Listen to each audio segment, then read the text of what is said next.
Eleanor Whitfield was 72 years old when her children divided her life as if it were already part of an inventory.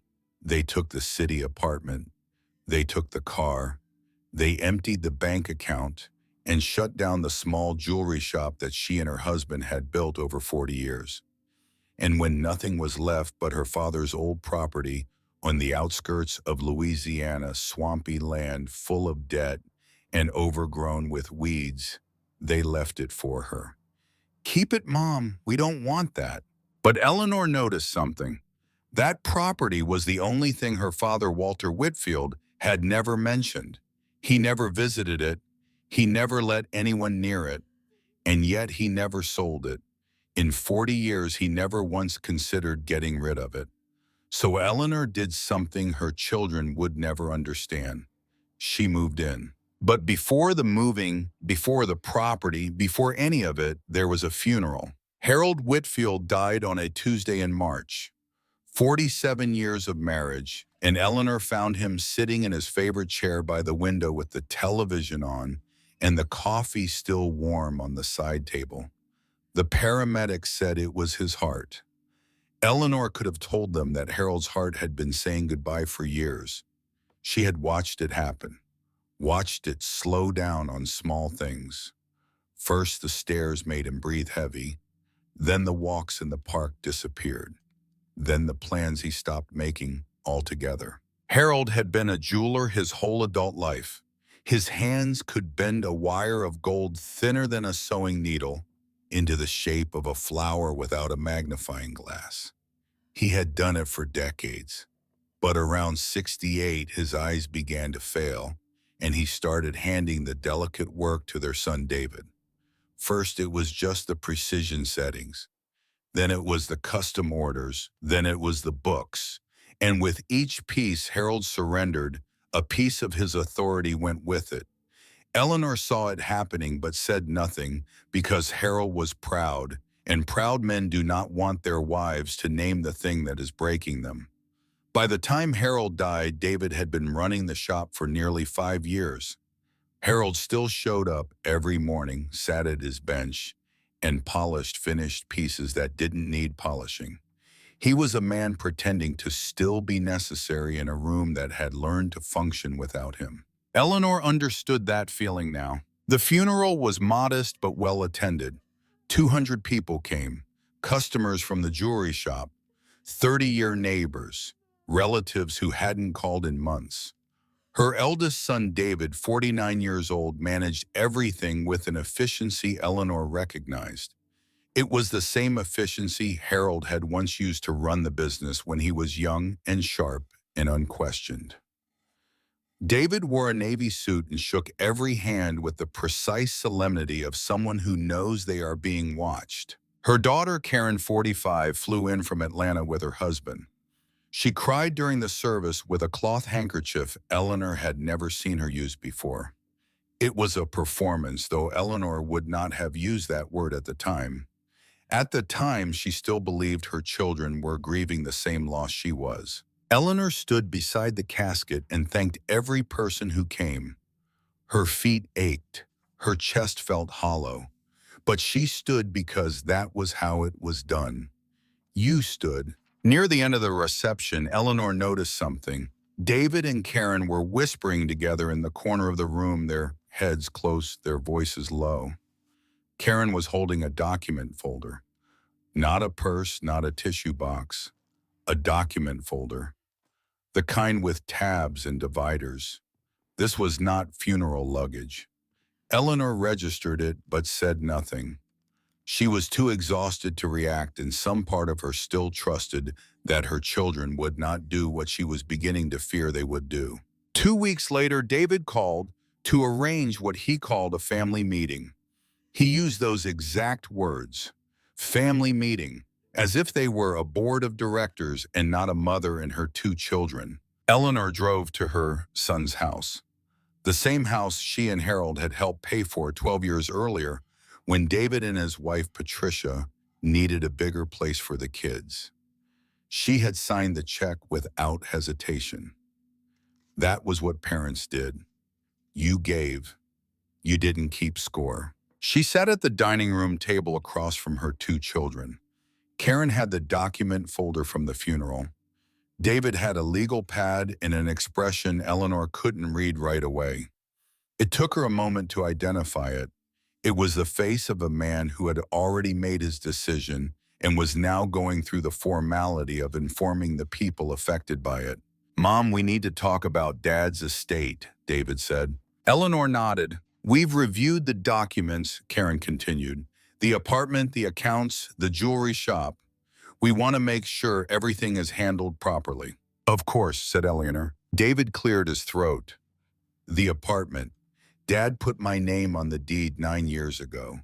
It was an estate planning decision after his first cardiac episode." He paused. "Technically, it's mine." Eleanor looked at him. "I remember signing that." "I'm not asking you to leave immediately, Mom, but Patricia and I have been thinking about it. The kids are growing. We need the space. The upkeep on that apartment is considerable for you alone. You want me to leave the apartment where I lived for 40 years? Not leave, transition. Karen found a very nice place near the lake, modern, safe with staff. I'm 72, David, not 85. Nobody's saying you can't take care of yourself." Karen jumped in. "We just think it would be more comfortable, safer, with people around." "And the bank accounts?" Eleanor asked. Karen and David exchanged a glance. The glance lasted less than a second, but Eleanor caught it. It was the glance of two people who had rehearsed this. "We transferred them to a trust for estate management purposes. David and I are co-trustees." Eleanor sat very still. 47 years of marriage. Every dollar she and Harold had saved. Every late night she had spent doing the jewelry shop's books while Harold attended to customers. Every canceled vacation. Every luxury forgone so the children could have the best schools, the best clothes, the best start. They divided 47 years in a single afternoon. "The car?" Eleanor asked. "Karen needs it while her car is being repaired," David said. "And Mom, you barely drive. There are excellent transportation services." Eleanor looked at her children. She studied them the way she used to study her students' faces when she taught high school English for 37 years. She could always tell when a student was lying. The eyes shifted, the hands moved, the voice went up half a note. Her children's eyes were steady, their hands were still, their voices were measured and calm. They were not lying to her. They were simply telling her that she no longer mattered, and they believed it was the reasonable thing to do. "Is there anything left for me?" she asked quietly. David checked his notes. "The Louisiana property, grandfather Walter's place. The county sent letters about back taxes a few years ago. We didn't respond. It's assessed at less than what's owed." "How much in back taxes?" "Around $14,000. It's swampland, Mom. It's not worth anything. The house has been falling apart for years." A silence filled the room. Eleanor felt something shift inside her. Not anger, something older than anger, something that had been building since she watched Harold hand over piece after piece of himself to this man sitting across from her. "I'll take it," she said. David blinked. "Take what?" "The property, I'll take it." Karen leaned forward. "Mom, there's nothing there. No running water, no reliable electricity. The house has been abandoned for years." "You said it's mine. My father left it to me, not to a trust, not to you, my father to me." "It's literally a debt," David said. "Then you won't mind me keeping it." Neither of them argued. Why would they? They had already taken everything that mattered. The Louisiana property was a punchline, a piece of paper representing a debt nobody wanted to pay. Eleanor left David's house that evening with her handbag, her coat, and her father's pocket watch.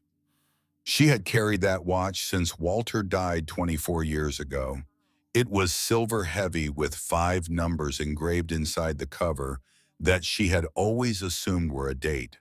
Her father had pressed it into her hand during her last visit to the property when Walter was 80 years old and dying of kidney failure.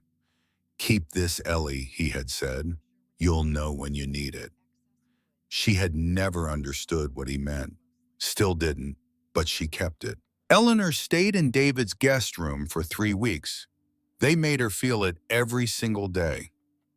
Patricia, David's wife, sighed when Eleanor used the kitchen in the mornings. The children were instructed not to make noise because Grandma needs her rest, which really meant Grandma is in the way. David left brochures for assisted living communities on the nightstand. Sunrise Village, Meadow Pines, names designed to make you forget you were being stored away. On the 19th night, Eleanor got up to get a glass of water. The hallway was dark, but light leaked from under David and Patricia's bedroom door, and their voices carried through the gap. Patricia's voice came first, tight and tired. Your mother can't stay here forever. The kids keep asking why Grandma looks sad all the time. I don't know what to tell them. David, I know, I'll talk to her next week. Patricia, talk to her about that you took everything she had and now you want her gone. David, his voice sharp, I'm managing. There's a difference. Patricia, quieter now, almost a whisper. If there's a difference, then why is your mother sleeping in our guest room with one suitcase? Silence, long silence. Eleanor stood in the dark hallway and heard every word. She pressed her back against the wall and breathed through her nose slowly the way she had learned to breathe when Harold was in the hospital and the doctors were saying words she didn't want to hear. She did not cry. She had already cried. She had cried in this guest room at 3 a.m. with the pillow pressed against her face so no one would hear.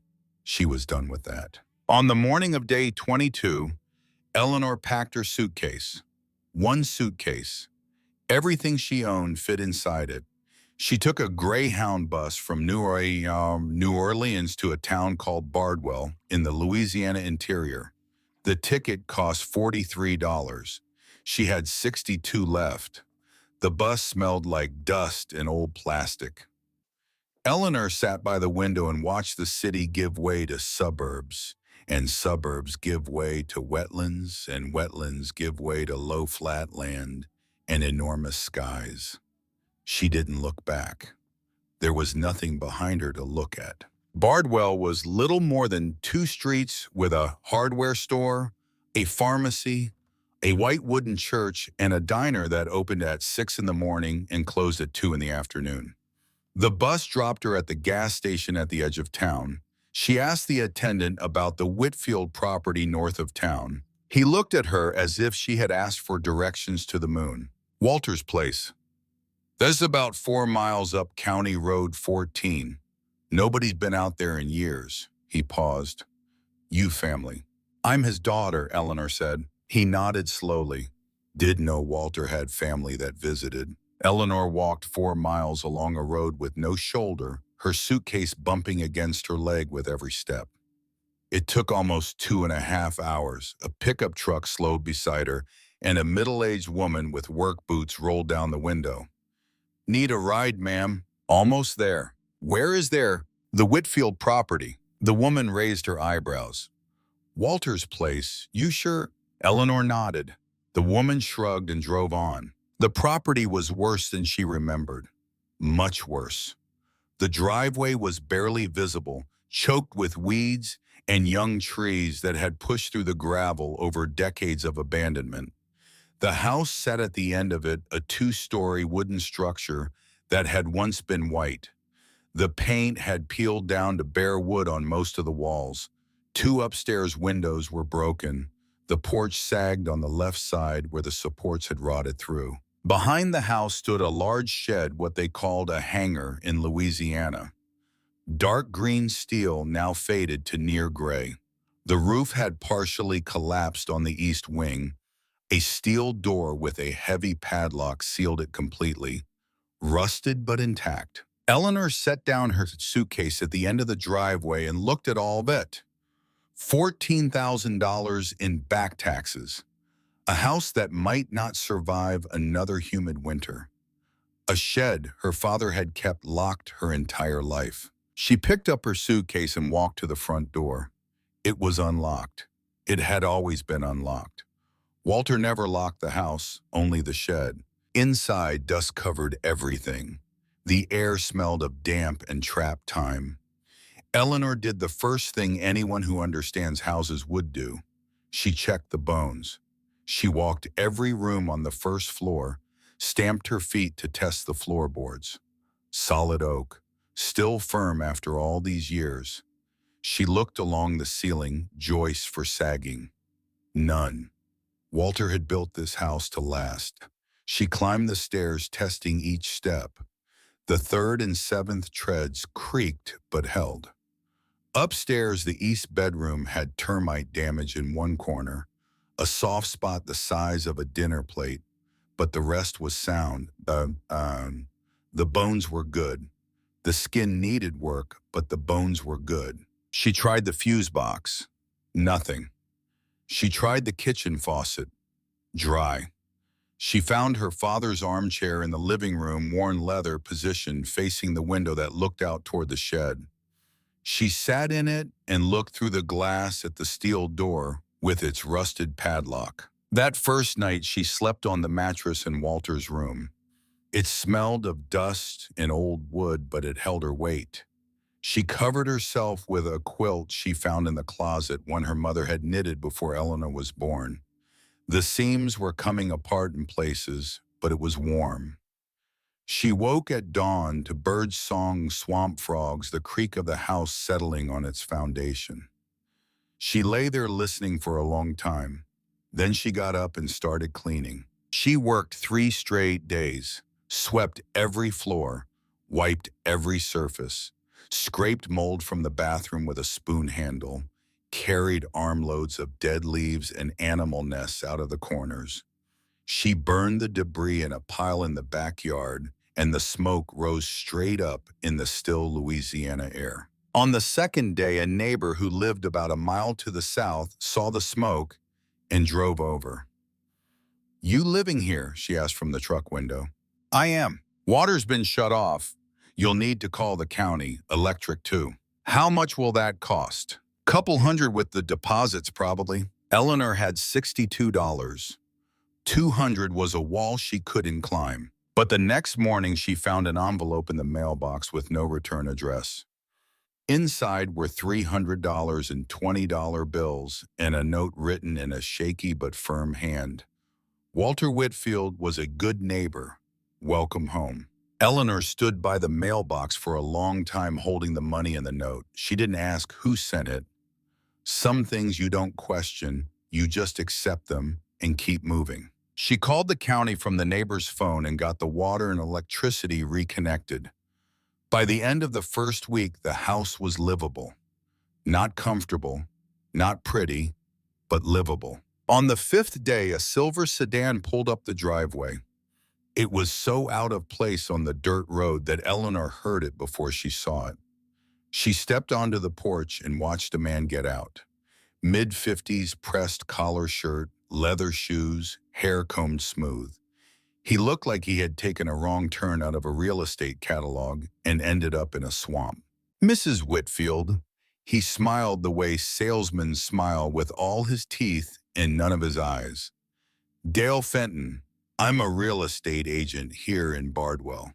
I've been keeping an eye on this property for a few years now." He explained that a development company wanted to buy the entire area for an ecotourism project. They were offering $40,000 for the Whitfield land, which included clearing the $14,000 in back taxes.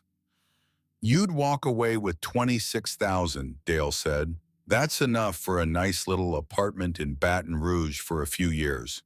Fresh start." Eleanor looked at him from the porch. The porch was sagging. The paint was peeling. She was standing on a ruin in clothes she had worn for 3 days. And this man was telling her what she was worth. "The property is not for sale," she said. Dale smiled patiently. "Mrs. Whitfield, I say this because I care. This land is a liability. The house is falling apart. You have no water, no electricity, and hurricane season is 3 months away.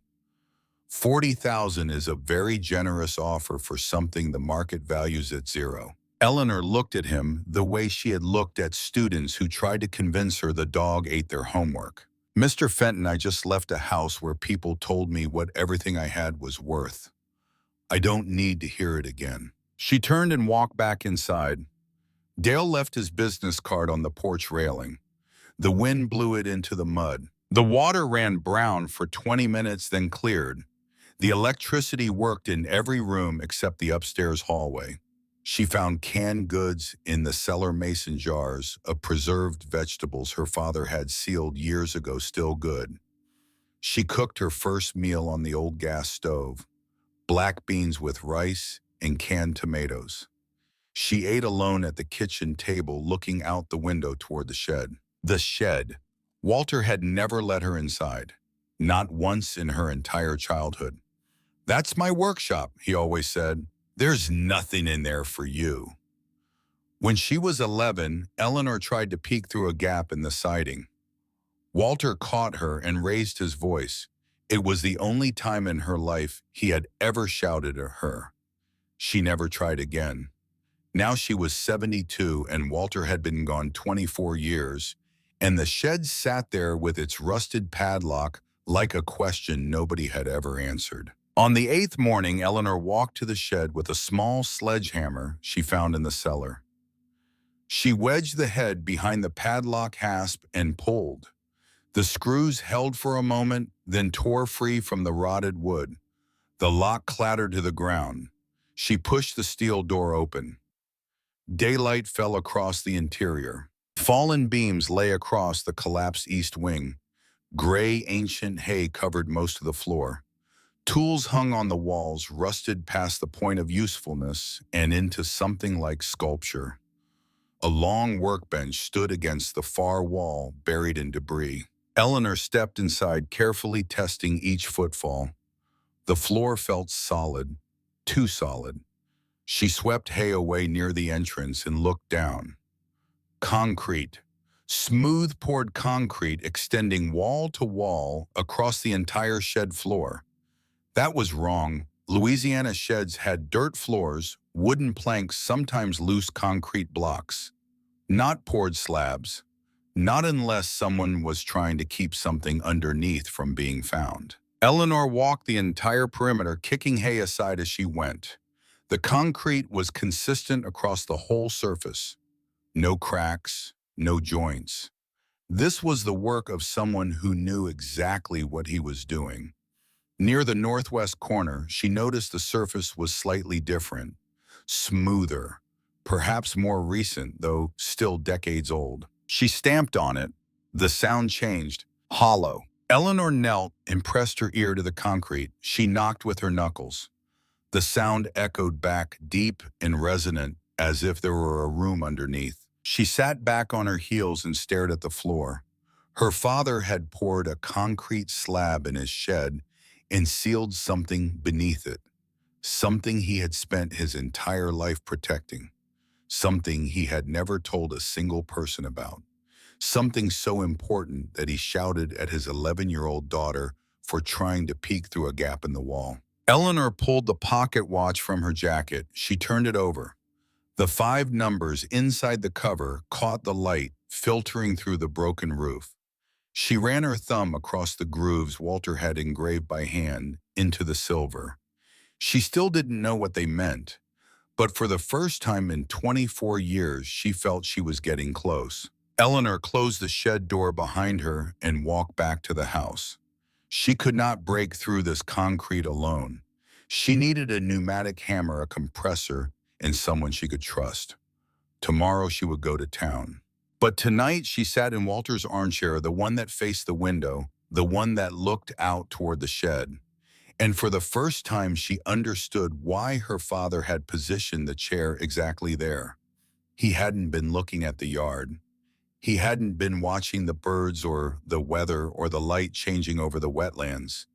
He had been watching the shed every day for decades, guarding whatever was beneath that floor from the only chair in the house that gave him a clear line of sight to the steel door.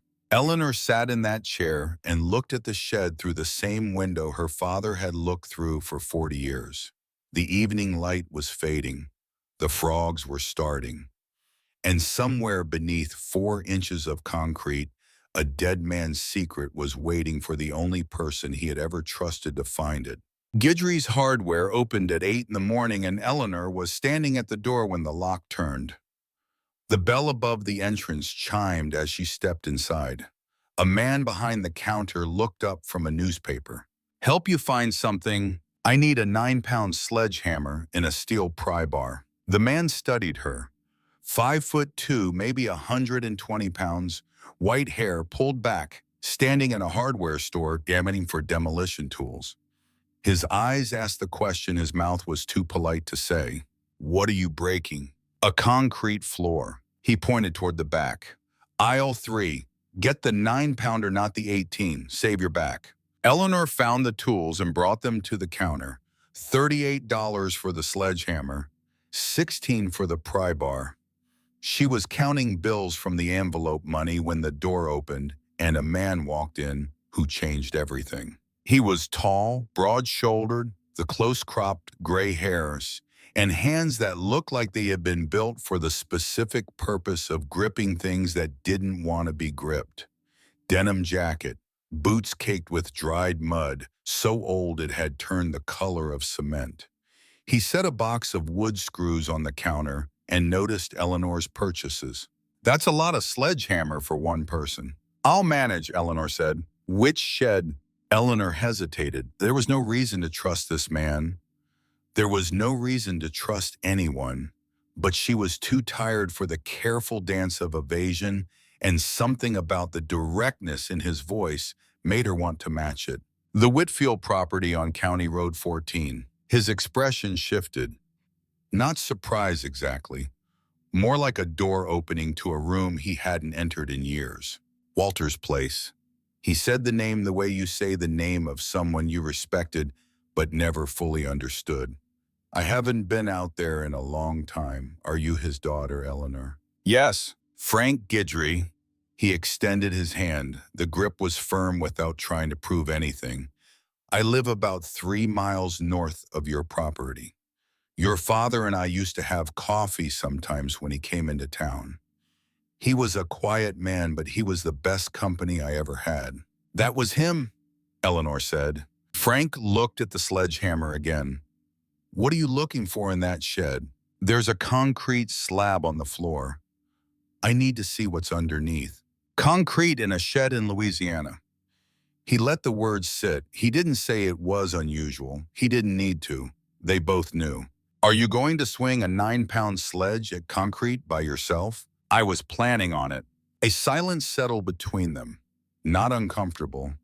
The kind of silence that happens when two people are measuring each other and finding that the measurements come out right. "I've got a pneumatic hammer in my workshop," Frank said. "Runs off a compressor.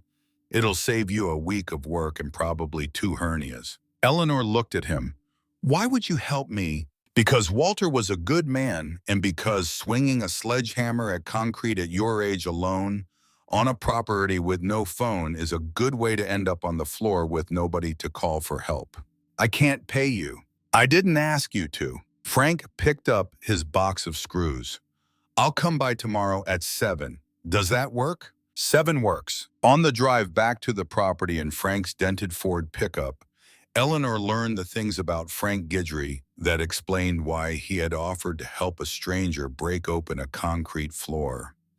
His wife, Margaret, had died 6 years ago. Lung cancer, though she had never smoked a day in her life. The doctors said it was just bad luck, which is what doctors say when they don't have an answer and don't want to admit it. Frank had nursed her for 11 months, changed the sheets, administered the medication, held the basin when the treatments came back up. He did it alone because their son lived in Houston and called once a month, always opening with, "You doing okay, Dad?" and hanging up before Frank could answer honestly. "Walter and I understood each other without having to explain." Frank set his eyes on the road. 2 old men drinking coffee, not saying much. But that silence was more honest than most conversations I've ever had. Eleanor understood then. Frank was not helping her out of general kindness. He was helping her because Walter had been the only real friend he had, and this was the only way left to honor that friendship. Frank Guidry arrived at 6:45 the next morning. Eleanor had coffee ready in the drip machine she had found in a kitchen cabinet and an old bun that still worked after she cleaned the calcium deposits out of the heating element with vinegar. It was the first real coffee she had made at the property. The smell filled the house and pushed the mustiness back into the corners where it belonged. They sat on the porch and drank it in silence. The morning was cool for Louisiana. The sky was pale gray over the wetlands, and herons moved through the mist like slow white thoughts drifting toward the water. Neither of them spoke for a long time. There was nothing that needed to be said. The coffee was hot. The morning was still, and two people who had both learned what it means to lose everything were sitting together on a porch that was falling apart, and it was enough. Frank set his mug on the railing. "Let's go look at that floor." In the shed, Frank walked the perimeter while Eleanor watched. He moved the way men move when they have spent their lives working with materials. Deliberate. Reading surfaces the way other people read faces.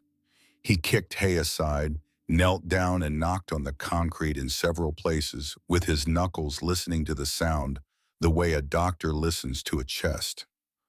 When he reached the northwest corner, he stopped. "There's something under here."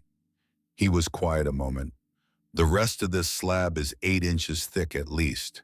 Solid pour, well mixed, no air pockets. But right here it's thinner, and there's a void beneath it." He stood and brushed off his knees.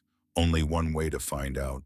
Frank positioned the compressor outside the shed door to keep the exhaust fumes out of the enclosed space. He ran the rubber hose to the pneumatic hammer inside and started at the edge of the thin section, working inward in a controlled spiral. The technique was deliberate. You didn't just smash. You chiseled from the rim toward the center, peeling the concrete away in layers so that if there was something fragile underneath, you didn't destroy it with the tool meant to find it. The noise was tremendous. It echoed off the steel walls, rattled the tools on their hooks, and sent vibrations through the floor that Eleanor felt in her teeth. She tied a rag over her nose and mouth and stood back watching Frank work with the kind of steady rhythm that only comes from decades of physical labor. After 30 minutes, the chisel struck something different. A metallic clang rang through the shed, sharp and clear above the hammer's roar. The sound cut through everything else like a bell in an empty church. Frank killed the compressor. The silence that followed felt enormous. He knelt and brushed away concrete debris with his bare hands. Eleanor came closer. Beneath the broken concrete, dull gray steel glinted in the light, filtering through the broken roof. "It's a hatch," Frank said. His voice had changed. Quieter now. Careful. Steel plate at least a centimeter thick. Military grade or close to it. They cleared more concrete, widening the hole until the full outline was visible. 4 feet square, set into a steel frame, bolted to a concrete foundation beneath the slab. A heavy-duty combination lock secured the latch on the right side. 5 digits. Frank sat back and wiped his forehead with his sleeve. He looked at the hatch, then at Eleanor. "Your father built this. I know. This isn't something a farmer puts in his shed to store tools. This is a serious installation." Eleanor reached into her jacket and pulled out the pocket watch. She turned it over and looked at the 5 numbers inside the silver cover. 24 years she had carried them. 24 years they had been a mystery. She knelt beside the hatch and placed her fingers on the combination lock. Left to the first number, right to the second, left to the third, right to the fourth, left to the fifth. The lock clicked open. The sound was small, mechanical, final, but it filled the shed the way thunder fills a valley. Frank looked at her. Eleanor looked at the lock. Her hands were trembling. "That's what the watch was for," she said quietly. "He gave it to me when he was dying. Told me I'd know when I needed it." "Do you want me to open it?" Frank asked. "No." Eleanor put her hands on the cold steel. "This is my father's. Whatever's down there, he left it for me. I'll open it." The hatch was heavy. Frank helped her lift it, and it swung back on thick hinges that groaned with decades of rust. Cool air rose from the opening, damp and sharp, carrying a smell Eleanor didn't recognize immediately. Something herbal, something fermented, something very, very old. Below, a steel ladder descended into darkness. "I'll go first," Frank said. "No." Eleanor gripped the top rung. "This is my father's. I go first." Frank handed her his flashlight without another word. Eleanor lowered herself into the opening. The rungs were solid, bolted directly into the wall, and her feet found each one without trouble. She counted as she descended. 10 rungs, almost 13 feet down. Her feet touched a concrete floor. She turned on the flashlight and swept the beam across the darkness. 3 walls of the underground room were lined floor to ceiling with oak shelving. On every shelf, bottles, glass bottles, hundreds of them, thousands of them, each one sealed with wax, each one labeled in her father's careful handwriting. The labels bore dates: 1954, 1958, 1963, 1967. The oldest bottles were dark amber, their contents barely visible through the thick glass. The newest were lighter honey-colored, still clear after decades underground. In the center of the room stood a heavy wooden workbench with 2 stools. On the workbench, among tools and measuring instruments and wax-sealing supplies, sat a single envelope, yellowed with age. On the front, in Walter Whitfield's hand, "For Ellie when you find this place." Eleanor set the flashlight on the bench. She picked up the envelope.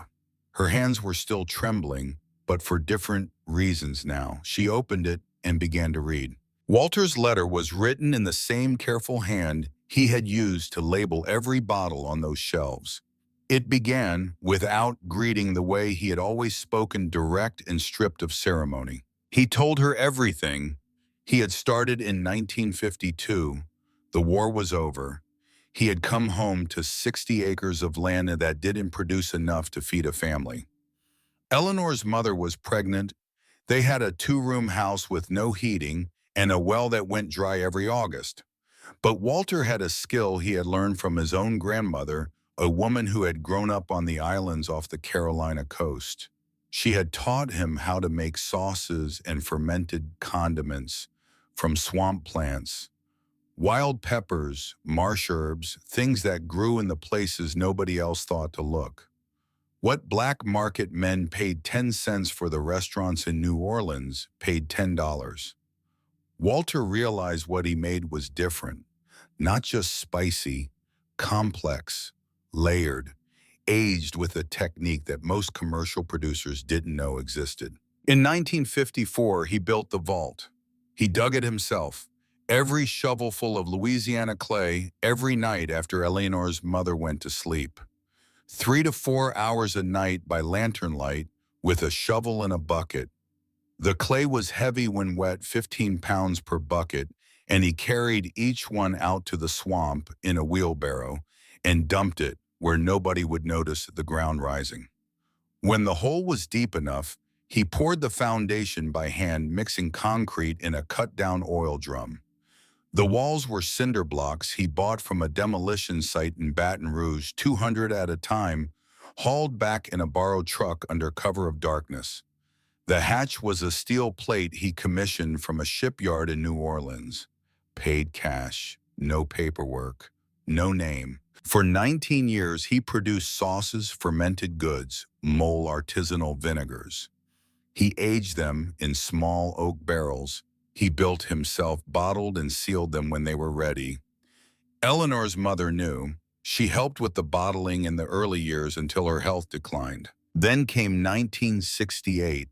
A man named Vernon Tate, partner, distributor. The only person outside the family who knew what Walter was making and where he was making it. Tate got greedy. When Walter said no, Tate tried blackmail. When blackmail failed, Tate came to the property one night with two men. Walter wrote that he did what he had to do to protect his family. He would not write the details. Eleanor did not need them. But after that night, everything stopped. Walter sealed the vault, poured concrete over the hatch, and never touched it again. Eleanor paused in her reading. She remembered what Ruth Calloway, the librarian in town, had told her during her first visit to the Bardwell Public Library. Ruth, 70 years old, with reading glasses on a beaded chain, had recognized the Whitfield name immediately.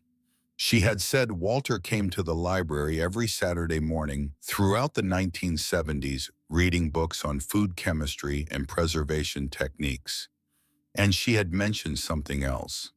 A man who used to come looking for Walter around 67, 68. A man who dressed like he was from the city, not from Bardwell. Walter had been visibly agitated every time the man appeared. Vernon Tate. The man in Ruth's memory was Vernon Tate. The pieces fit together with a click as clean as the combination lock on the hatch. Eleanor returned to the letter. The final paragraphs were the ones that broke her. A man who shows the world everything he has is a man who has already lost it. So I showed the world nothing. I drove the same truck for 20 years. I wore the same boots until they fell apart. And I kept this secret buried, waiting for the one person I trusted enough to find it. That person is you, Ellie. I didn't leave it to Harold. I didn't leave it to your children.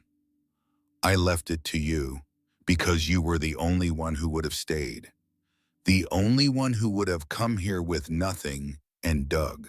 The last line, the people who love your money are never the people who love you. Trust the ones who show up when you have nothing. Your father, Walter. Eleanor folded the letter and pressed it against her chest. She sat at her father's workbench in the cold silence of the vault for a long time. 6,000 bottles surrounded her. Each one her father's work. Each one a piece of a life he had never been able to share with anyone. She thought about Walter driving his old truck through Bardwell, buying coffee at the diner, sitting in the library, reading about fermentation chemistry, while the fortune of a lifetime sat underneath his shed, sealed in darkness. She thought about the fear that must have lived in him every single day after 1968. Not fear of poverty, fear of being found out. Then she climbed the ladder, closed the hatch, and went to make supper. She ate alone at the kitchen table. Black beans, rice, canned tomatoes. And she began to plan. Eleanor spent 4 hours at the Bardwell Public Library the next day. Ruth helped her log into the computer terminals and navigate the databases. Eleanor researched the market for historic artisanal condiments, aged sauces, fermented collectibles. She learned that authenticated bottles from small batch productions of the 1950s and 60s could sell for hundreds of dollars each, some for thousands. A historic artisanal black mole had been auctioned in Chicago the previous year for $72,000. She sat back in her chair and stared at the screen. 6,000 bottles, some nearly 70 years old, stored in conditions that any collector would envy. Ruth watched her from behind the circulation desk. "Did you find what you needed?" "More than I expected," Eleanor said. Ruth leaned forward. "I've been a librarian for 40 years. I don't know many things, but I know how to find anything. If you need help with something you'd rather not explain, I'm good at that too." Eleanor looked at her, two women in their 70s sitting in a one-room library in a town most maps forgot to include. The world had decided they were finished. The world was wrong. "Ruth, I need you to promise me you won't tell anyone about what I'm researching." Ruth nodded. "Walter kept his secrets for 40 years. I can manage a few months." The second thing Eleanor needed was an expert. Frank knew someone who knew someone. 3 phone calls later, Eleanor had an appointment with Meredith Landon, a gastronomic heritage appraiser from Baton Rouge. Meredith arrived on a Thursday morning in a white SUV with university parking stickers on the bumper. She was in her early 50s, practical, no-nonsense, with the kind of quiet authority that comes from knowing you are the best in the room at what you do. Eleanor led her to the shed, opened the hatch, and watched Meredith descend the ladder. At the bottom, Meredith stood still for 30 full seconds. Then she began to move along the shelves, slowly pulling bottles at random, examining labels, holding glass up toward the flashlight beam, checking wax seals for integrity. She used a small magnifying glass to study the liquid inside several bottles, tilting them gently to observe viscosity and sediment patterns.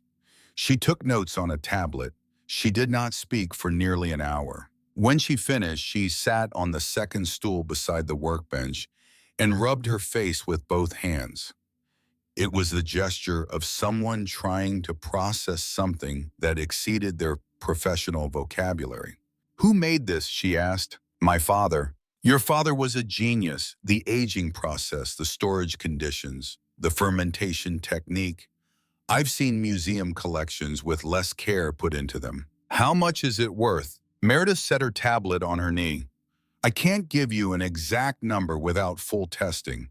Authentication, chemical analysis, provenance documentation. But based on what I'm seeing here, the volume, the age, the condition, we're looking at a collection worth somewhere between $8 and $15 million. The number sat between them in the cold underground air. Eleanor did not react visibly. She had expected something large. But hearing it said aloud was different. 8 to 15 million. Her father, who had mended his own boots with shoe glue and eaten beans and rice 5 nights a week, had been sitting on a fortune his entire adult life. "What do you recommend?" Eleanor asked. "Don't flood the market. A collection this size released all at once would collapse the price. You want to sell in small batches through private buyers and select auction houses. At that pace, with proper marketing, you could stretch this over 5 to 8 years and maximize the return. And if I needed money quickly, I can connect you with 2 or 3 private collectors who would buy 50 bottles tomorrow. Based on my preliminary assessment, you get somewhere around $180,000 to $250,000 for the first batch." "Do it," Eleanor said. Meredith left that afternoon with 10 bottles for laboratory testing and the names of 3 collectors who she said would be very interested. At the door of the shed, Eleanor stopped her. "Keep this quiet. Discretion is part of my business, ma'am." But someone else was not being discreet. Dale Fenton had been watching. Not the vault, not the bottles. He had been watching the county tax records. And what he found there made him sit up straight in his office chair. Eleanor Whitfield, who had arrived in Bardwell with $62 and a suitcase, had just paid $14,000 in overdue property taxes with a cashier's check drawn on a bank in town. 5 weeks, from $62 to $14,000. The math did not work unless something on that property had changed. Dale drove out to the Whitfield land on a Tuesday afternoon. This time he did not smile. This time he did not bring a business card. The porch had been repaired. New posts. The sagging was gone. A used Chevy pickup sat beside the house rust on the fenders, but the engine ticking with the residual heat of recent use. A carpenter's truck was parked near the shed, where someone was replacing roof panels. Eleanor met him on the porch. She was wearing work clothes now, not the road-worn outfit from their first meeting. She stood with her arms crossed and waited for him to speak. "Mrs. Whitfield, I'm not here to make an offer." Dale's voice was different, tighter, more precise. "I checked the county records. You paid off $14,000 in back taxes last week with a cashier's check." "I did. 5 weeks ago, you arrived here with nothing.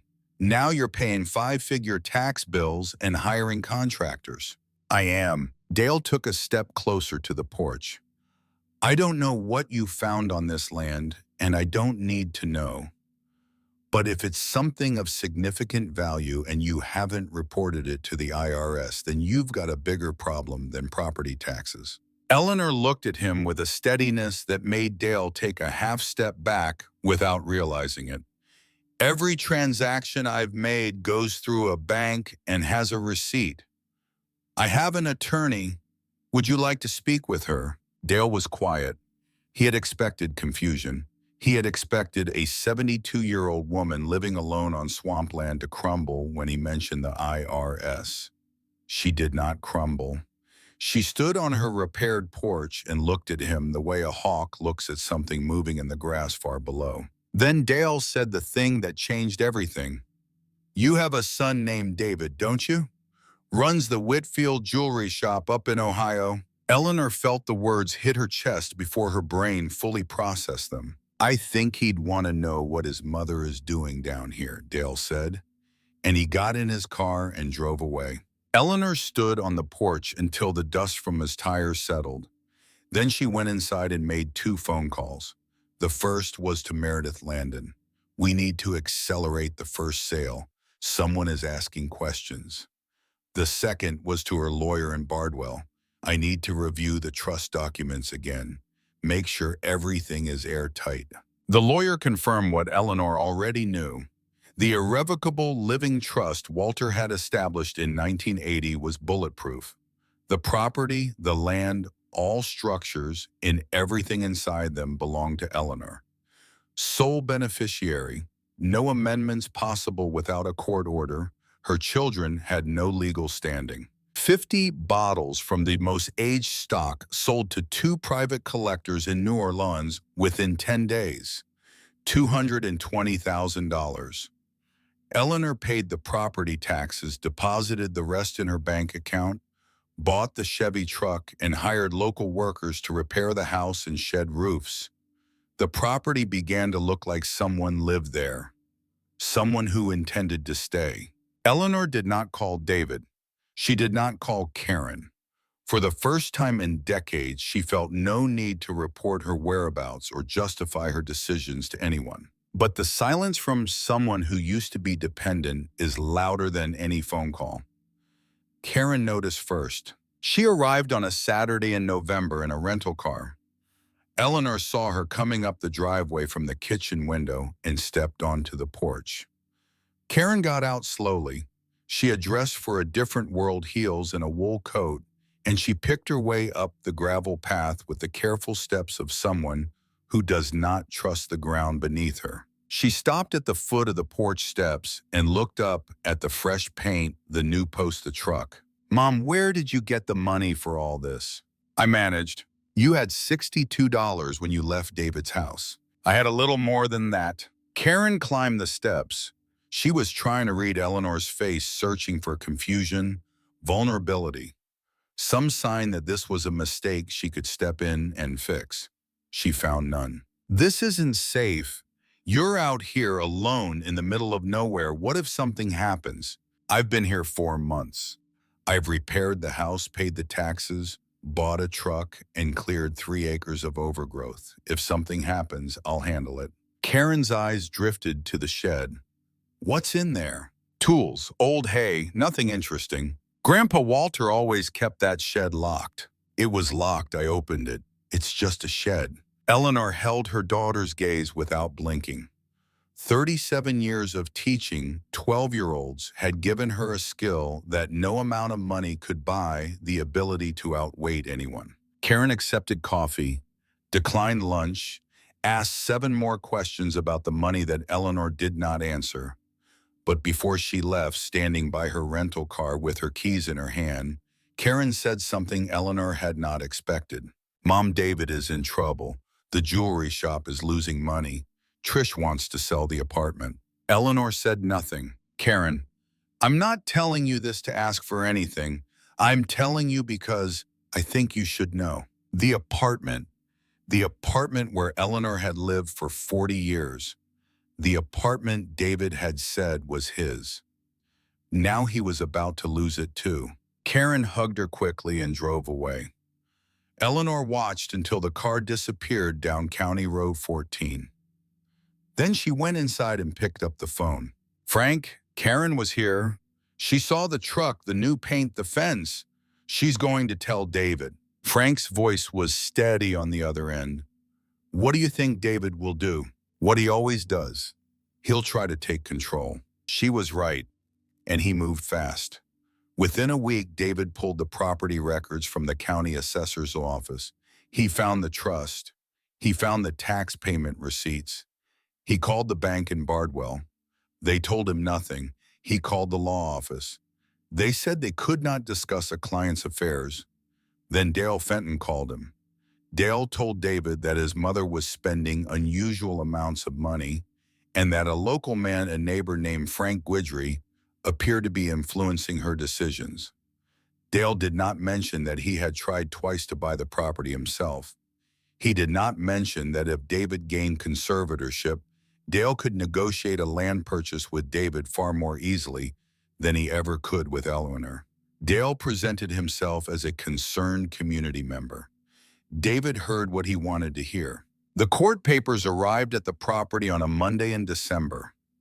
A process server came up the driveway in a county vehicle, handed Eleanor an envelope, and drove away without a word. Eleanor stood on the porch and read the petition.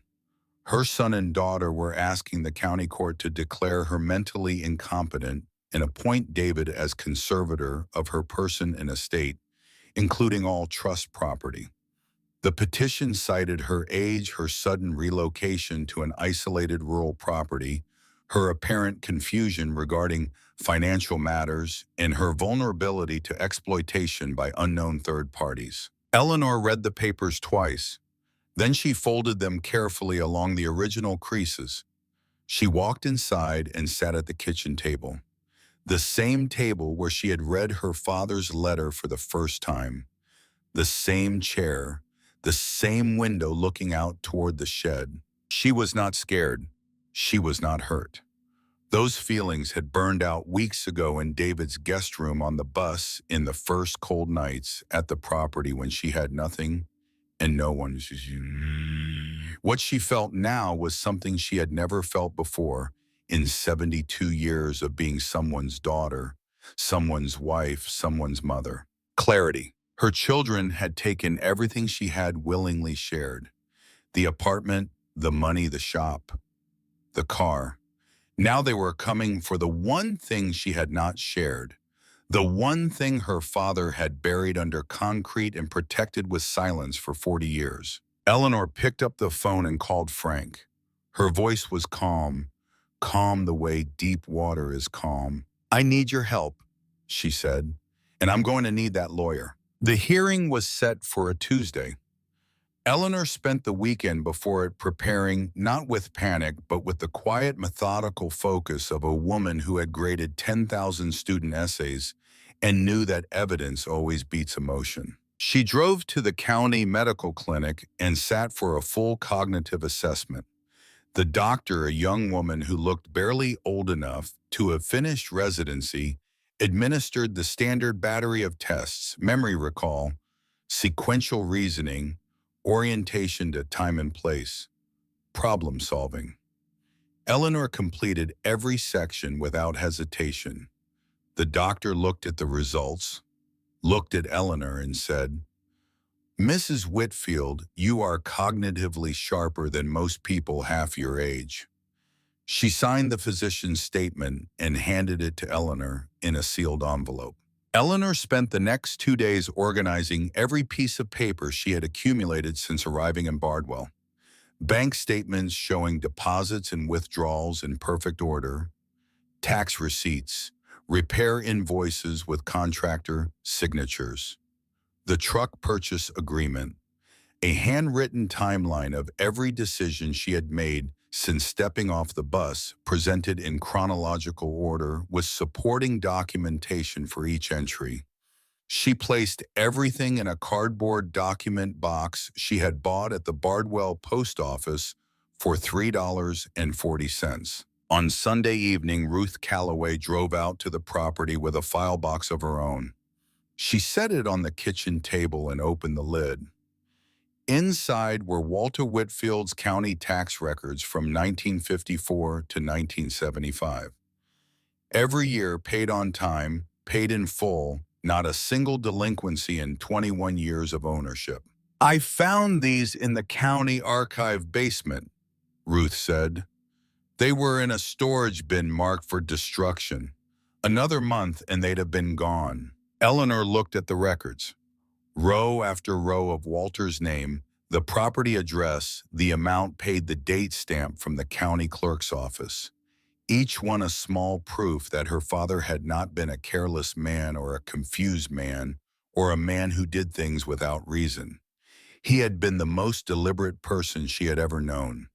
Every decision from the vault beneath the shed to the trust he established in 1980 had been made with the same precision he used to label every bottle on those shelves. "Thank you, Ruth." Ruth put her hand on Eleanor's arm. "You go in there tomorrow and you show them who you are." That evening, Frank came by. He did not sit on the porch this time. He stood in the kitchen doorway with his hat in his hands, turning it slowly by the brim. "I want to come with you tomorrow," he said. Eleanor shook her head. "This is between me and my children."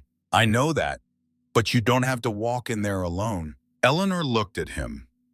This man who had shown up at 6:45 in the morning with a compressor and asked nothing in return. This man who had shared coffee on a broken porch and driven her to town and helped her repair a fence line, and never once made her feel like she owed him anything for any of it. "Frank, if you walk into that courtroom, David's lawyer will point at you and say you're the third party who's been exploiting me. You'll become the evidence they don't have." Frank was quiet for a long moment. Then he nodded. "I understand." He put his hat back on. "But I'll be in the parking lot just in case you need a ride home." Eleanor almost said something, almost told him what that meant to her. But some things don't need words, and they both knew it. She drove herself to the courthouse on Tuesday morning. Navy dress she had bought in town. Her father's silver pocket watch pinned to her lapel. The document box sat on the passenger seat like a second passenger. The road was empty. The sky was the color of old pewter, heavy with clouds that hadn't decided whether to rain. The courtroom was small, wood-paneled walls, fluorescent lights that hummed the way they always do in government buildings, that low electrical drone that gets into your teeth after a while, an American flag in the corner, a water pitcher on the judge's bench that nobody ever pours from. David sat on the left side of the aisle with his attorney, a sharp-looking man in a dark suit with a leather briefcase that probably cost more than Eleanor's truck. David was wearing the Navy suit again, the same one from the funeral. Eleanor noticed that.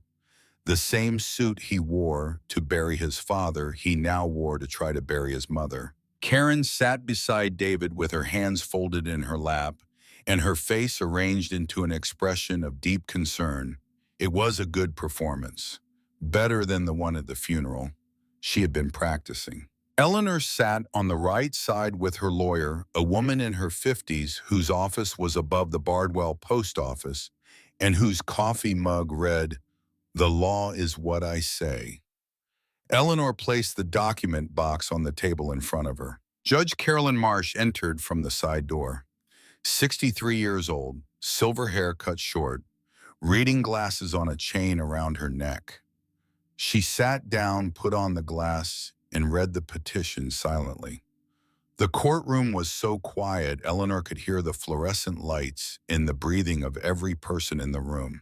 The judge set the papers down and looked at David's attorney. "Counselor, you filed for conservatorship based on alleged mental incapacity. What evidence are you presenting?" The attorney stood. He had the polished delivery of a man who billed by the quarter hour and wanted you to feel every dollar. "Your Honor, Mrs. Whitfield is a 72-year-old woman who, following the death of her husband, abandoned her family home and relocated to an isolated and deteriorated rural property with no support system, no apparent income, and no clear plan. She has since engaged in significant financial transactions whose source her family cannot identify. We believe she is being influenced or exploited by unknown third parties, and that she lacks the capacity to manage her own affairs. The judge looked at Eleanor. Mrs. Whitfield, do you have a response? Eleanor's lawyer stood. She opened the document box and began placing papers on the table one by one, the way a card player lays down a winning hand. Your Honor, we would like to present the following. Medical records. Cognitive assessment scored in the 97th percentile. Physician statement certifying full mental competency. Trust documents showing clear and sole ownership of the property since 1980. Bank statements with every deposit withdrawal and balance documented and in order. Tax receipts showing $14,000 in back taxes paid in full. Repair invoices. The truck purchase agreement. A chronological timeline of every decision Eleanor had made since arriving at the property, each one supported by documentation. Mrs. Whitfield relocated to a property she owns free and clear through an irrevocable trust established by her father 45 years ago. She paid the overdue taxes. She restored the residence to livable condition. She purchased a vehicle. She opened a bank account and has maintained a positive balance throughout. Every transaction is documented. Her physician has certified her as cognitively sound. There is no evidence of exploitation, confusion, or incapacity of any kind. David's attorney tried to recover. Your Honor, the source of the funds remains unexplained. Mrs. Whitfield had virtually no assets when she left Ohio. Eleanor's lawyer did not hesitate. The source of the funds is the trust property itself. Mrs. Whitfield discovered assets on the property left by her father, which she has been liquidating through legitimate commercial channels. The trust documents clearly state that all property and contents within the trust boundaries belong exclusively to Mrs. Whitfield. The funds are hers, legally, unambiguously, and completely hers. The judge turned to David.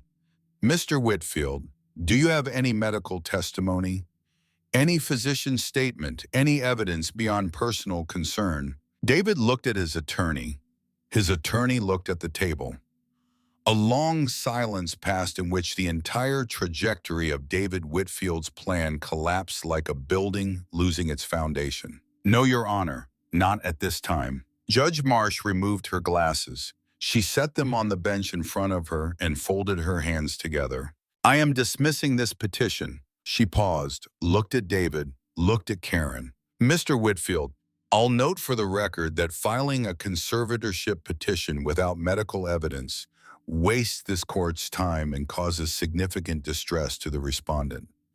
I would encourage you to consider that carefully before filing again. Then she said something that was not strictly necessary from a legal standpoint. She said it because she had been a judge for 18 years and had seen enough of these cases to recognize the pattern.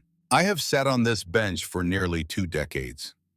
I have presided over dozens of cases in which adult children have petitioned to strip their elderly parents of autonomy. Most of them were not motivated by concern. I will not state what I believe motivates this petition because that is not my role. But I will say this. Nothing in the record before me suggests that Mrs. Whitfield needs protection from herself. Petition denied. She struck the gavel once. The sound was small and wooden and absolute. David's face went red, not with embarrassment, with the kind of anger that comes when a man who is used to controlling rooms discovers that this room does not belong to him. Karen looked down at her hands. She did not look up again until the judge had left. Eleanor closed the document box. She thanked her lawyer. She stood and she walked out of the courtroom with the box under her arm and the pocket watch on her lapel, catching the fluorescent light. She made it to the hallway before David caught up. Mom. His voice was tight, controlled, but the control was cracking at the edges. What assets? What did you find on that property? Eleanor turned and faced her son. She had to look up to meet his eyes. He was nearly a foot taller than her, but height had never determined who held the power in a conversation, and both of them knew it. Your grandfather left me something, she said. How valuable? That is not your concern. David's jaw tightened. I'm your son, then act like one. You can't just cut us out. Dad built that money with you. We're family. The apartment, the car, the bank accounts, the jewelry shop. Those are what your father and I built together. You already took those. The property is mine.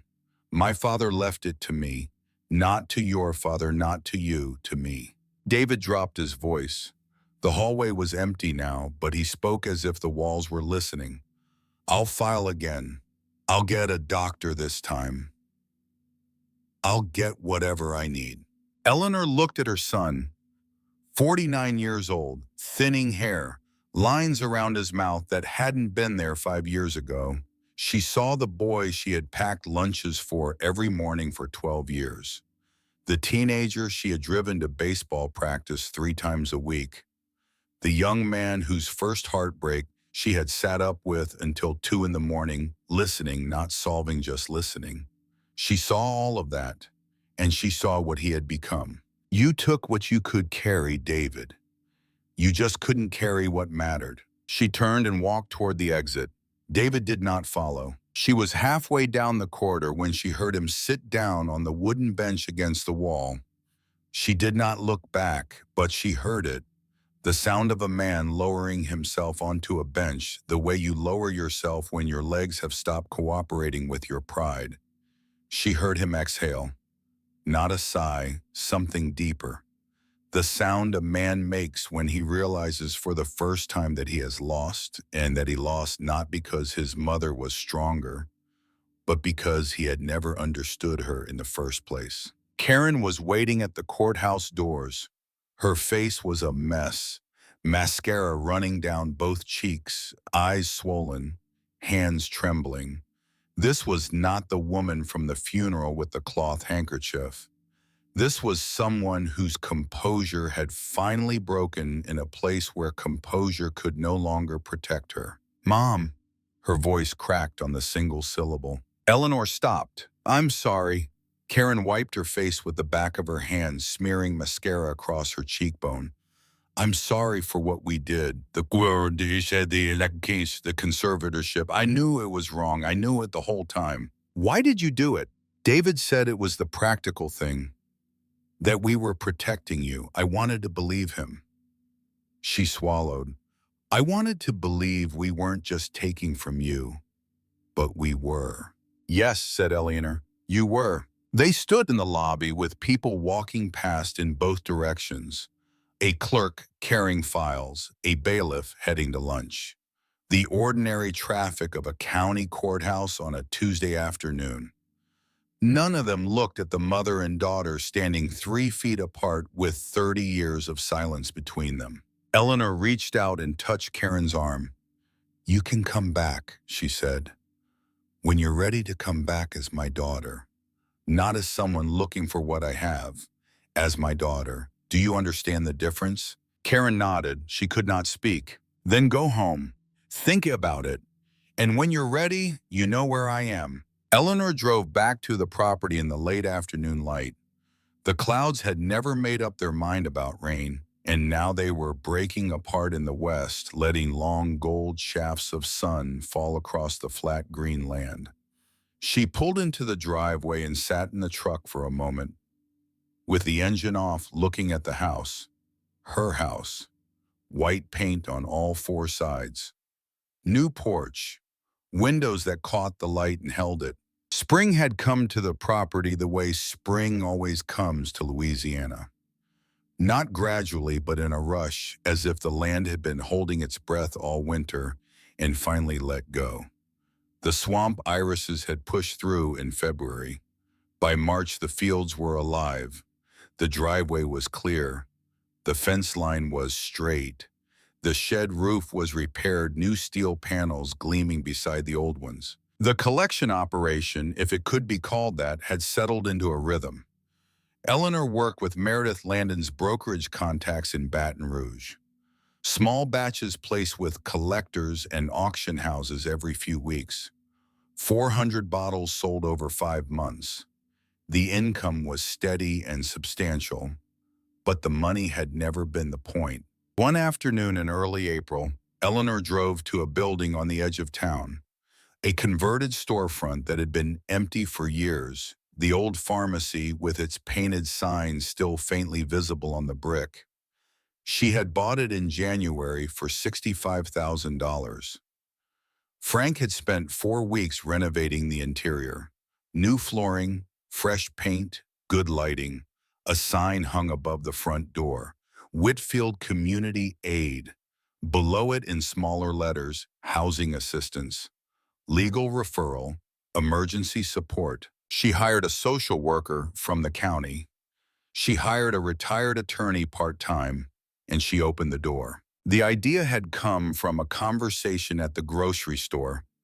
A woman named June, 68 years old, recently widowed. Her adult son had put her house in his name while she was grieving, told her it was for tax purposes, and then sold it out from under her. She had been living in a motel for 3 weeks trying to figure out how to get it back. Eleanor listened to her story in the canned goods aisle and felt something tighten in her chest. Not sympathy, recognition. She had stood exactly where June was standing. She knew what the floor looked like from down there. "I know exactly how that feels," she told her. "Let me help you." Within a month, the center was seeing 15 to 20 people a week. But Eleanor did not want to describe them as statistics. She wanted to remember their faces. One in particular stayed with her. His name was George, 74 years old, Navy veteran, 3 tours. His wife had died the previous spring and his daughter had sold his house using a forged power of attorney while George was staying at a VA hospital for a knee replacement. He came into the center carrying his belongings in a plastic grocery bag. His veteran's ID was expired. His hands shook, not from age, from rage that had nowhere to go. Eleanor sat with him for 2 hours. She listened. She called the attorney. 3 weeks later, George had his house back. The day after the paperwork was finalized, George walked back into the center. Eleanor expected him to say thank you. Instead, he said, "What else needs doing around here?" She put him in charge of the coffee. He showed up every morning at 7:30, brewed 2 pots, and sat by the door greeting people as they came in. He never talked about what had happened to him. He just showed up. Eleanor understood that. Some people process pain by talking. Others process it by being useful. George was the second kind, so was she. Dale Fenton came to the center on a morning in late April. Eleanor saw him through the window and felt her shoulders tighten. She prepared for whatever new angle he had found, whatever new pressure he intended to apply. But when Dale walked through the door, he was not the man she had met on her porch 9 months ago. His shirt was wrinkled. His eyes were red. He sat down across from her desk and placed his hands flat on the surface as if he needed it to hold him up. "My mother is 84, he said. "Her home care aide has been stealing from her. Checks, credit cards. She took out a loan in my mother's name." He stopped, swallowed. "I know how I treated you, Mrs. Whitfield. I came here twice trying to take your land. I called your son. I don't deserve your help." He paused. "But my mother does." Eleanor looked at him for a final time. She thought about the first day he had shown up in his silver sedan with his pressed shirt and his salesman's smile.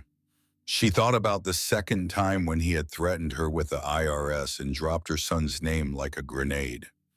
She thought about the phone call he had made to David, the call that had set the conservatorship petition in motion, the call that had been designed not to protect Eleanor, but to make it easier for Dale to buy her land. And then she thought about something Walter had written in his letter. The people who love your money are never the people who love you. Trust the ones who show up when you have nothing. Dale Fenton had not shown up when Eleanor had nothing. He had shown up when she had something he wanted.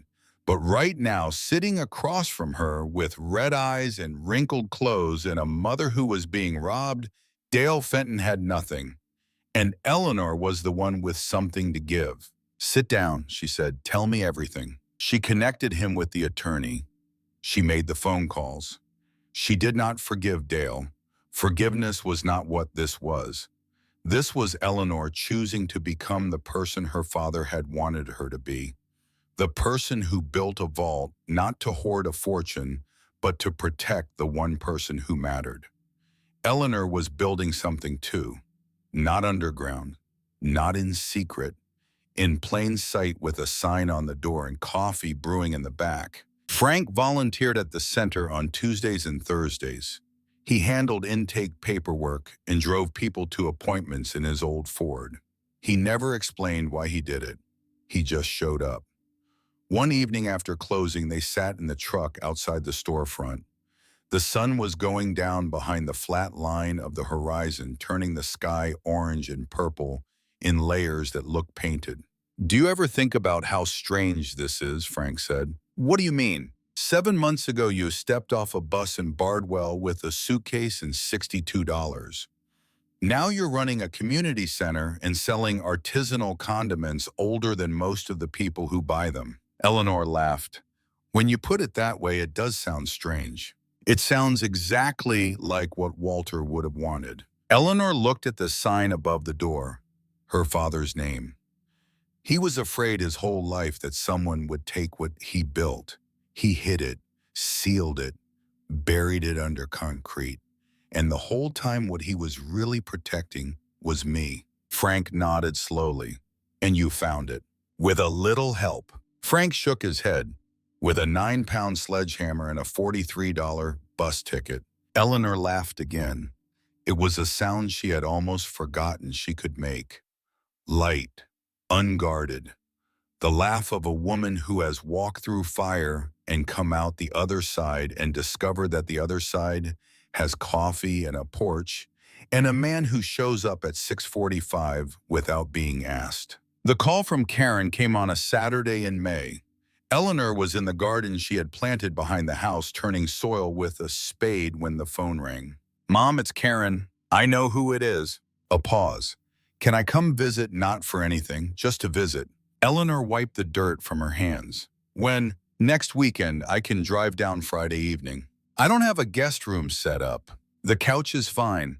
"All right, come Friday." Karen arrived on a Friday evening in a car that was not the one she had taken from Eleanor all those months ago.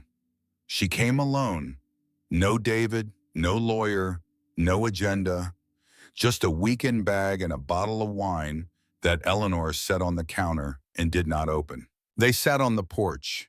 The evening was warm and the swamp crickets were loud, and the sky was doing the thing it does in Louisiana in May, turning from blue to violet to deep purple in a slow dissolve that makes you forget you were ever in a hurry about anything. Karen was different, not performing, not probing.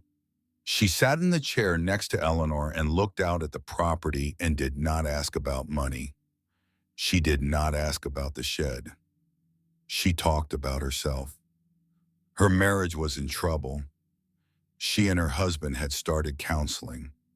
Her work felt hollow, like she was going through motions she had memorized years ago but no longer understood. After the hearing, Karen said, "I went home and I couldn't sleep for weeks. I kept thinking about what you said, about coming back as your daughter. And I realized I didn't know what that meant anymore. I don't know when I stopped being your daughter and started being someone who just took things." "It happened slowly," Eleanor said. "Most hurtful things do." Karen was quiet for a while. The crickets filled the silence. "David and I told ourselves we were being responsible, managing the estate, protecting you. But we weren't protecting you." She looked at her hands. "We were protecting ourselves from having to take care of you." "That's the truth," Eleanor said, "and I'm glad you can say it." And David, he hasn't called. No, he's angry. He feels like you humiliated him in court. I defended myself in court. If he felt humiliated, that's between him and his conscience. Karen looked at her hands again. Do you think he'll ever come around? Eleanor thought about it honestly. She thought about her son, his pride, his need for control, his inability to admit he was wrong even when the evidence was stacked on the table in front of a judge. She thought about Harold, who had been the same way until the last years of his life, when his failing body had taught him the kind of humility his success never could. I don't know, Eleanor said, but the door is open. It's always been open. He just has to walk through it. They talked until late, about things they hadn't discussed in years. Karen cried at one point, but differently than before. She cried the way you cry when you are letting something go rather than holding on to it.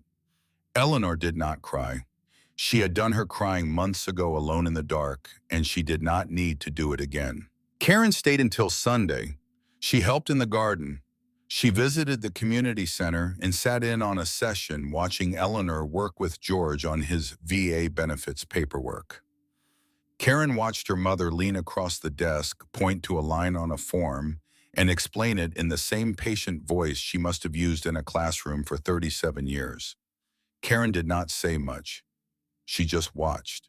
Before she left, Karen stood by her car and looked at the shed. What's really in there, Mom? Eleanor smiled.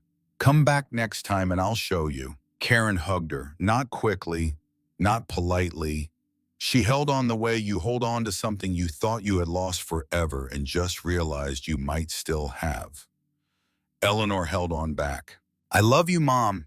I love you too. Karen drove away. Eleanor watched until the car was gone down County Road 14, past the neighbor's fence, past the bend until even the dust had settled. Then she walked to the shed. She unlocked the door, opened the hatch, descended the ladder one last time. The vault was cold and quiet. The flashlight beam moved across the shelves, across the bottles, across 70 years of Walter Whitfield's secret life. Eleanor did not count. She did not check inventory. She had it memorized. She came down here for a different reason. She sat at her father's workbench and took out the letter. She did not need to read it. She knew every word. But holding it, feeling the paper between her fingers, sitting in the room her father had dug out of the Louisiana clay, one shovelful at a time in the dark, that was something no amount of memorization could replace. The paper was him. The room was him. The careful handwriting and the wax-sealed bottles and the steel hatch and the 5 numbers engraved in silver were all him. Everything Walter could not say in life, he had said down here, in silence, in secret, in the only language he knew how to speak. The property was not his fortune, it was his apology. For every afternoon he had spent underground instead of reading to her. For every conversation he had cut short because he was afraid of saying too much. For every year of distance he had put between them to keep her safe from a past he could not talk about. He had not been a cold father. He had been a terrified one. Terrified that what happened in 1968 would find its way back to the surface. Terrified that the law would catch up. Terrified that if Eleanor ever knew the truth, she would look at him differently. She would have, she knew that now. But she would not have loved him less. That was the thing Walter never understood. The thing he was never brave enough to test. Love does not require a clean record. It requires showing up. And Walter had shown up every day of her childhood. He just did it from behind a locked door. Eleanor folded the letter and placed it back in the envelope. She set it on the workbench in the exact spot Walter had left it and weighed it down with the same heavy glass bottle that had held it in place for decades. She looked around the vault one final time. Then she climbed the ladder, closed the hatch, and walked out of the shed into the afternoon. The light was gold and soft, and it fell across the property The way afternoon light falls across places that have finally been cared for. Frank was at the fence line replacing a post that had worked loose in the last rain. He looked up and raised one hand. Eleanor raised hers back. She walked past the garden where the tomato plants she had started from seed were beginning to show fruit.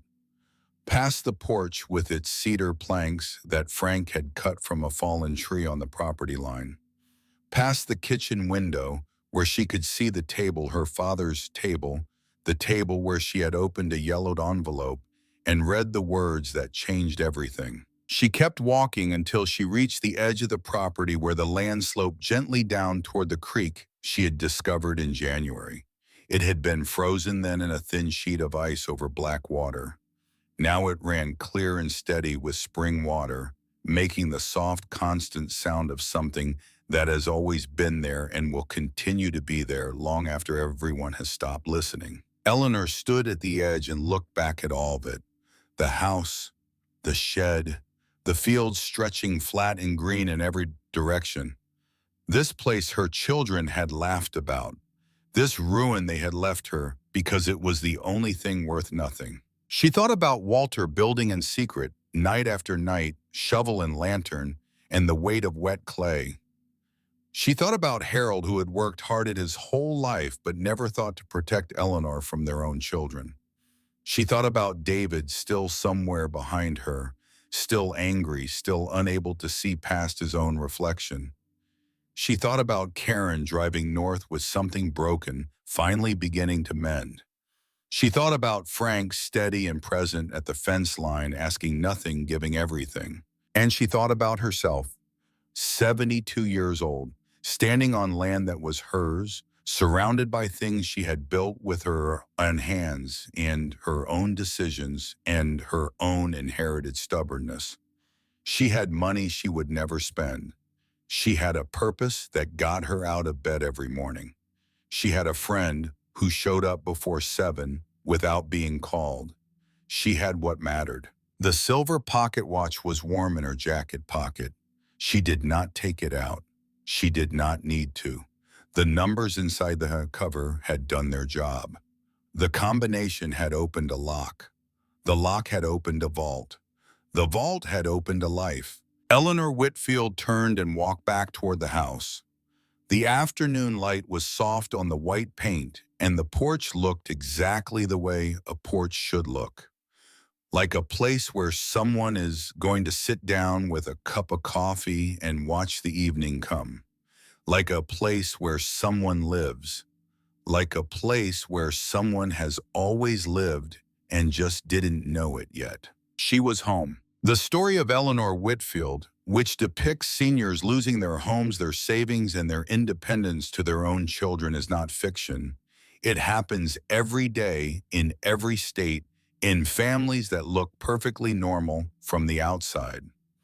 If you know someone going through something similar, legal resources for elderly Americans exist in almost every county across the country. Sometimes all someone needs is one person to show up. Sometimes all someone needs is someone to believe that what the world calls worthless might be the most valuable thing they've ever owned.